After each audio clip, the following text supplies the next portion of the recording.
श्री गुरुदेव भगवान की जय। श्रीमद् भगवद गीता में 10वें अध्याय में भगवान विभूति योग का वर्णन करते हुए अर्जुन के प्रश्नों का उत्तर 19वें श्लोक से देते हैं और कहते हैं, क्योंकि अर्जुन की दृष्टि आत्मसत्ता और सर्वव्यापकता पर है। जिज्ञासा की शांति और आत्म तृप्ति के लिए पुनः प्रार्थना अर्जुन करते हैं कि विभूति और योग का विस्तार से आप वर्णन करें, क्योंकि मेरी तृप्ति नहीं हो पा रही है। अर्जुनाकार ऐसा जिज्ञासु बने तो भगवान की वाणी स्पष्ट सुनाई पड़ती है। ये शब्द बराबर हो रहे हैं, इसका प्रभाव है, लेकिन ऐसा जिज्ञासु बनेगा तो अंतरात्मा में स्फुरित होने लगते हैं, स्वयं ही स्फुरित होने लगेंगे। श्री भगवान कहते हैं, अर्जुन या जीव बोलना बंद करे या संसार की बातें बंद हों तो हृदय कपाट खोलें, तभी भगवान की वाणी सुनाई देगी। आज भी युद्ध क्षेत्र रूपी संसार सबके लिए है। देवी आसुरी संपदा कौरव पांडव सदा हैं, सदा थे और रहेंगे। अर्जुन जैसी वृत्ति हो तो भगवान अजन्मा सदा सबके साथ है, सुनने वाला होना चाहिए। तो 19वां श्लोक है। भगवान उत्तर देते हुए कहते हैं, हंत ते कथयिष्यामि दिव्याहात्मभूतयः प्राधान्यतः कुरु श्रेष्ठ नास्त्यन्तो विस्तरस्य मे। अर्थात कौनते दिव्य विभूतियाँ मेरी अनंत अशेष हैं, अब मैं बताऊंगा तुझे जो जो विभूति विशेष हैं। इसका अन्वय है, कुरु श्रेष्ठ हंत दिव्याः आत्मभूतयः ते प्राधान्यतः कथयिष्यामि हि मे विस्तरस्य अंतः न अस्ति।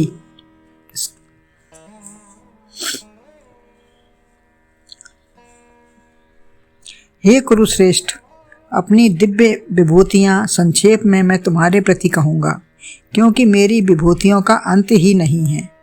ये अनंत हैं, अपार हैं। हरि अनंत हरि कथा अनंता, कहें सुने बहुविध सुनता। अर्जुन विस्तरेण अशेषेण समापन न हो, ऐसा संपूर्णता से कहो, अर्जुन का कहना है। लेकिन भगवान संक्षेप से कहते हैं कि मैं संक्षेप से कहूँगा, क्योंकि जो कुछ भी आपका है वह सब कुछ बता दो। अर्जुन चाहते हैं कि जो कुछ भी आपका है वो मुझे सब कुछ बता दो, कुछ छिपाना नहीं मुझसे, क्योंकि जो युग युग तक चलता, यही युग युग तक चलता रहेगा, इसका अंत नहीं है। विभूतियाँ समाप्त होंगी लेकिन शरीर नहीं समाप्त होते, अतः शरीर समाप्त हो जाएगा, विभूतियाँ समाप्त नहीं होंगी। अतः विस्तार से अंत तक कहा ही नहीं जा सकता। इसको इतना विस्तार से अंत तक कहा ही नहीं जा सकता कि जितना इसका प्रभाव है, भाव है, तो इसको पूरा वर्णन नहीं कर सकते। ये अनंत हैं। तुम जिज्ञासु हो, यह ठीक है, लेकिन वाणी तो सीमित है।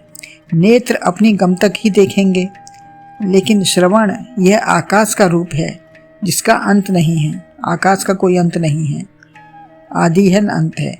अतः सुनने के भी अंत नहीं है। श्रवण जो है आकाश का रूप है, इसलिए तो इसका भी कोई गम अनंत नहीं है, अंत नहीं है। श्रवण शक्ति अनंत अचिंत्य है, यह अंत रहित है।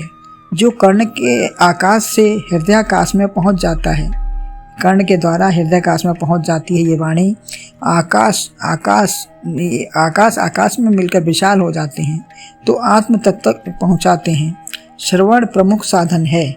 श्रवण प्रथम भक्ति संतनकर संगा, तो ये श्रवण ही प्रथम, नवदा भक्ति में भी प्रथम भक्ति बताई है श्रवण।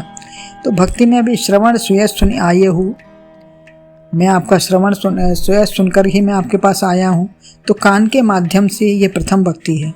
श्रवण के बाद ही मनन निधिध्यासन होता है। श्रवण से ही शब्द गुरु द्वारा इतना विशाल हो जाता है कि सोए हुए प्रसुप्त मन को भी जगा देता है। जैसे सोने पर इंद्रियां सिकुड़कर मन में और फिर बुद्धि में और फिर अज्ञान में अर्थात कारण शरीर में सब लय हो जाते हैं, किंतु जगाने के लिए नाम लिया तो सब जाग गए। यदि किसी ने नाम लेके पुकारा तो एकदम सब जाग गए। शब्द के ही द्वारा जागे, और कोई तो साधन नहीं था। ऐसे ही जागते हुए भी सोता हुआ मन शब्द द्वारा जाग जाता है, जागते हुए भी सोता हुआ मन शब्द द्वारा जाग जाता है। जब जागते रहें तो शब्द होता है तो अंदर से हमारी प्रेरणा स्फुरित होने लगती है और जाग जाते हैं, ज्ञान प्राप्त हो जाता है। भगवान का स्वरूप आत्मा, श्रवण, गीता सब विशाल है। गीता अनादिकाल से अनंत तक हो रही है, परंतु जिज्ञासा हो तभी मिलती है। भगवान कहीं गया नहीं है, सदा है, सबके पास है, किंतु जागृति जिज्ञासा के बिना ये शब्द कानों तक नहीं पहुँचते। तो आगे का उपयोग कैसे होगा? जब जिज्ञासा नहीं होगी, जागृति नहीं होगी, तो ये शब्द कानों तक पहुँचेंगे ही नहीं, अपनी जगह ही बने रहेंगे, बाहर के बाहर ही रह जाएंगे। जैसे बिजली का स्विच ऑफ हो गया तो सारे उपकरण बिजली होते हुए भी शांत हो जाते हैं, उपकरण काम नहीं करते अगर स्विच ऑफ है तो भगवान अर्जुन से कहते हैं, हे कुरुश्रेष्ठ। ये कुरुश्रेष्ठ शब्द अर्जुन के लिए ही आया है, जो करने में श्रेष्ठ है। ये 105 बार गीता में प्रयोग हुआ है। तो अर्जुन करने में श्रेष्ठ हैं। यद्यपि आत्म तत्व से सभी श्रेष्ठ हैं, लेकिन कर्म से ही जीव ऊंचा या पतित होता है। जो भगवान से जुड़ा हो वही श्रेष्ठ है। हर एक अर्जुन बन सकता है, दर्शन या गीता प्राप्त कर सकता है। अपने मन, बुद्धि, जिज्ञासा की बात है। हमारा मन क्या चाहता है, क्या देखता है, क्या सुनना चाहता है। तो हंत सावधानी के लिए प्रयोग किया है। हंत माने कहूँगा, तो कहूँ मैं तुम्हारे प्रति कहूँगा सावधान हो जाओ।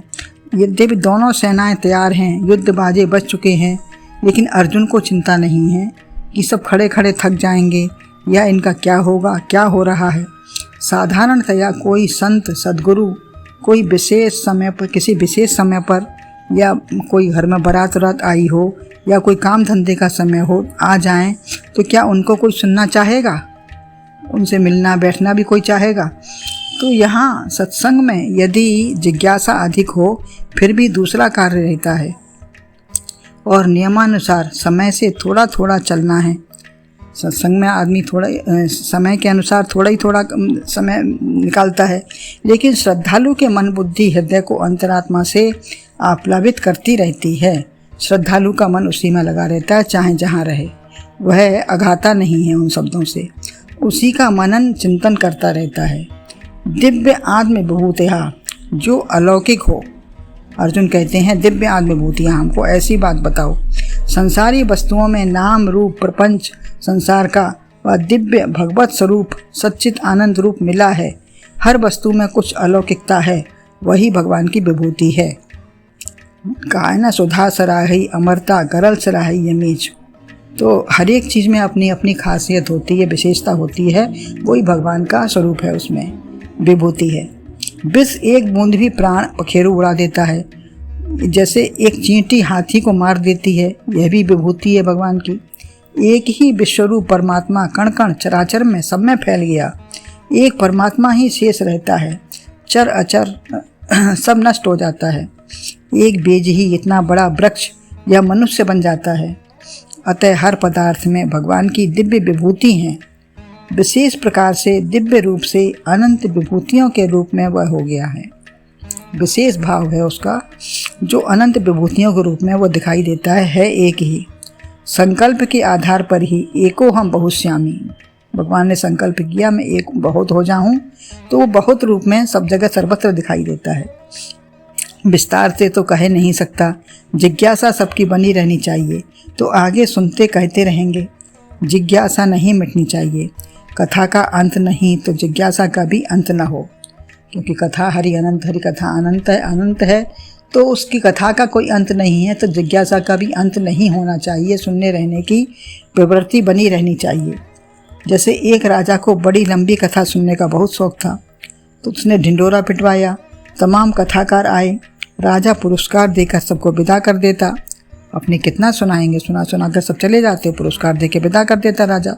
लेकिन एक कथाकार आए तो उन्होंने सुनाया, मंदराचल पर्वत में एक गुफा है जिसमें छोटा सा छिद्र है, उसमें टिड्डी का दल रहता है, जिसमें से एक ही निकल सकती है, जो एक एक करके फुर फुर होती रही, फिर फुर फुर, फिर कभी टिड्डी निकली, फिर फुर फुर, तो ये कभी बंद नहीं होती, फुर फुर बंद नहीं होती। ऐसे ही सृष्टि का अंत नहीं, तो कथा का भी अंत नहीं है। गीता के भी सुनने कहने वाले समाप्त हो जाएंगे, लेकिन यह समाप्त नहीं होगी, ये गीता कभी समाप्त नहीं होगी। माता जी की गीता भी चलती रहेगी, चल रही है। कभी कोई यह नहीं कह सकता कि पूरी कह दी या सुन ली। यह अनंत कथा है, अनंत भगवान है, अतः विस्तार से कह नहीं सकता। संक्षेप से कहूँगा, योगेश्वर साक्षात भगवान का योग रूप है।